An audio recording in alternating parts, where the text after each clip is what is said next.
மக்கள் இவருக்கு பரலோகத்துல விஐபி டிக்கெட் வேணும்னு கிறிஸ்மஸ் வந்தாலே சர்ச்சை பெயிண்ட் அடிச்சுட்டு 4 பேருக்கு பிரியாணி போடுவாங்க ஃப்ரெண்ட்ஸ். அடுத்து அவர் சாப்பிட்டுட்டு தூங்கின தூக்கத்துல பரலோகத்திலேயே போயிட்டாருன்னா பாத்துக்கோங்களேன். நம்ம ஏஞ்சலும் விளக்குன்னா லேப்டாப் வச்சுட்டு யார் பாதுன்னு கேட்கும் போது நம்ம தலைவர் கெத்தா காலரை தூக்கிட்டு அதான் பவுல் பாண்டி கதை தாருங்க நான் பரலோகத்துக்கு போட்டோம் சொன்னார் பாத்துக்கங்க.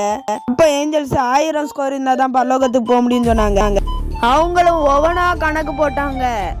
லாஸ்ட் பார்த்தா 15 பாயிண்ட்ஸ் தான் வந்துச்சு. இதனால நம்ம பவுல் பாண்டி அழுன்னு அழுதுட்டாங்க.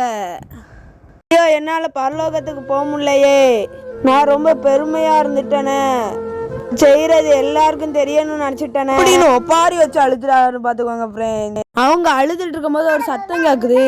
லாஸ்ட் பார்த்தா அவர் வச்ச அலாரம் விறுவிறுன்னு அலாரத்தை ஆஃப் பண்ணிட்டு அதுக்கப்புறம் அவரோட தப்ப உணர்றாரு.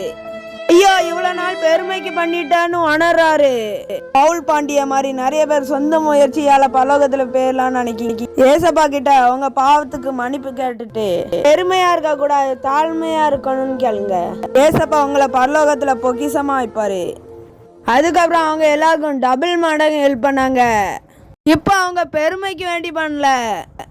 ஆறுமுள்ள ஏசப்பா என்ன சொல்லியிருக்காங்கன்னா, நீயோ தர்மம் செய்யும் போது உன் தர்மம் அந்தரகமா இருப்பதற்கு உன் வலது கை செய்வதை உன் இடது கை அறியாது இருக்க கடவுது. அதனால நீங்க யாருக்காவது உதவி பண்ணீங்கன்னா பெருமைக்கு வேண்டி பண்ணாதீங்க.